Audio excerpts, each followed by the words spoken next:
একই সঙ্গে একটু পুরুলিয়ার আপডেটটাও জেনে নিই। অরবিন্দ রয়েছেন আমার সঙ্গে। Arabinda, good morning. তোমাকে একই সঙ্গে জানতে চাইবো যে পুরুলিয়ার খবর কি, কিরকম কুয়াশাচ্ছন্ন দিন তো দেখতে পাচ্ছে, শুরুটা কুয়াশা দিয়ে শুরু হলেও বেলাগুলো কেমন কাটছে? তখন কি আবার রোদের দাপট দেখা যাচ্ছে নাকি এভাবেই শীতে কাবু থাকছেন পুরুলিয়াবাসী? কি ছবি সেখানকার? প্রিয়, তোমাকেও সুপ্রভাত জানাই এবং সাথে সাথে জানাই আজকের শুভ নববর্ষ। কারণ আজকে কৃষিকার্যে যুক্ত মানুষজনদের পঞ্জিকা অনুসারে আজ কিন্তু নববর্ষের দিন। কৃষিকার্যে যারা মানুষ রয়েছেন তাদের আজকে নববর্ষ এবং তারা আজকে প্রান্তিক এলাকাগুলিতে দেখা যাচ্ছে যে শীতের যে দাপট রয়েছে, অর্থাৎ আবহাওয়া দপ্তর সূত্রে যে জানা যাচ্ছে যে 7.7 ডিগ্রিতে রয়েছে এই সময়। আর অর্থাৎ এই প্রচণ্ড শীতে যে শীতের ভারত নেমেছে তার কারণে কিন্তু সমস্যায় পড়েছেন সাধারণ মানুষ। তারা কিন্তু এভাবেই আগুনের সেঁক নিচ্ছে এবং গায়ে গরম লাগাচ্ছে। তারা কি বলছেন, কেমন শীত পড়েছে? প্রচুর ঠান্ডা, আজকে প্রচুর ঠান্ডা আসছে। আর কুয়াশার জন্য কোনো রোদ দেখা যাচ্ছে না। আর আজকে আমাদের কৃষিকাজের যে শুভ সূচনা হবে সেটা করতে পারা যাচ্ছে না। এখন আগুন তাপে আমাদের মোটামুটি 8টা-9টা পর্যন্ত থাকতে হচ্ছে, যে কোনো করে ঠান্ডাটা পড়েছে। কি অসুবিধায় পড়ছেন? প্রচুর অসুবিধা, কাজ করা যাচ্ছে না সকালবেলাতে কিছু। মকর সংক্রান্তির পরেই তো আপনাদের মেলা বসেছে, এখন 7-8 দিন মেলা চলবে, কিভাবে কাটাবে?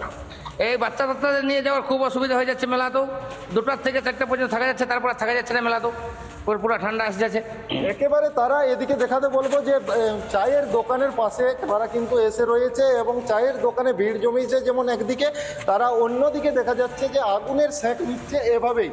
এভাবে তারা আগুনের সেঁক নিয়ে গা গরম করছে, এটা বলতে পারা যায়। এবং আজকেই হচ্ছে তাদের যে নববর্ষের দিন, তবু তারা কিন্তু কৃষিকাজের সাথে এখনো পর্যন্ত যুক্ত হতে পারেনি, সকাল থেকে যুক্ত হতে পারছে না, কারণ প্রচণ্ড ঠান্ডা রয়েছে জেলাতে। এবং আবহাওয়া দপ্তর সূত্রে যেটা জানা যাচ্ছে যে আগামীকাল এবং পরশুর মধ্যে জেলাতে হালকা বৃষ্টির সম্ভাবনা রয়েছে।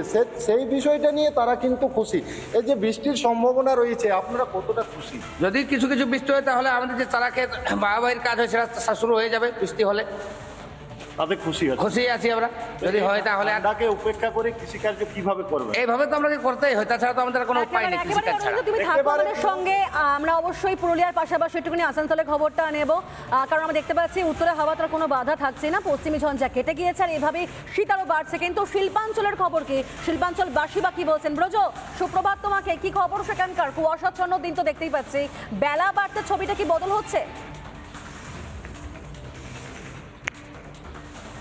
একেবারে দেখো সুপ্রভাত, তোমাকেও জানাই। শিল্পাঞ্চলের ছবিটা সকাল থেকেই দেখা যাচ্ছে যে ঘন কুয়াশায় একেবারে আচ্ছন্ন এবং শিল্পাঞ্চলের রাস্তা একেবারে এই মুহূর্তে ফাঁকা।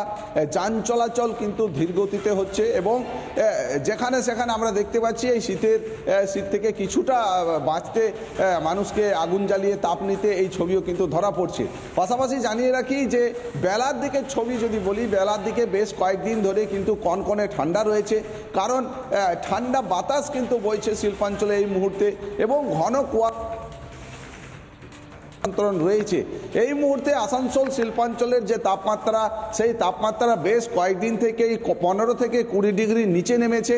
আজকে দেখা যাচ্ছে সেই তাপমাত্রা 10 থেকে 12 ডিগ্রি। তোমাকে একটু দেখাবার চেষ্টা করব যে দেখো এই মুহূর্তে শিল্পাঞ্চলের যে এই এখনকার যে ছবি, সেই ছবিতে কিন্তু কিছুই দেখা যাচ্ছে না। একেবারে রাস্তার যে সামনের যে যদি বলা যায় 10 থেকে 20 ফুট, সেই এলাকাতেও কিন্তু দেখা যাচ্ছে না সেই জায়গাগুলো, যার ফলে রাস্তা এই মুহূর্তে কিন্তু ফাঁকা রয়েছে। এবং তাপমাত্রা তো তোমাকে বললামই যে তাপমাত্রা একেবারে নিম্নমুখী, 10 থেকে 12 ডিগ্রি জায়গায় চলে গেছে এবং সর্বনিম্ন যে তাপমাত্রা থাকার সম্ভাবনা রয়েছে 15 থেকে 22 ডিগ্রির মধ্যে। এই মুহূর্তে আসানসোল শিল্পাঞ্চলের এই ছবি এবং বেলা বেড়ে চলার সঙ্গে সঙ্গেও কিন্তু এই যে ঠান্ডার যে শীতের যে দাপট সেটা কিন্তু কমছে না, কারণ বাতাস বইছে শিল্পাঞ্চলে। সেই বাতাসের জেরেই কিছুটা জুবুথুবু শিল্পাঞ্চলের মানুষ এবং বেশ কয়েকদিন থেকে। তবে দেখা যাচ্ছে যে এই ঠান্ডা, এই শীতটাকে কিন্তু উপভোগ করছেন শিল্পাঞ্চলের মানুষ, কারণ মাঝে কিছুটা হলেও ঠান্ডা কমে গিয়েছিল।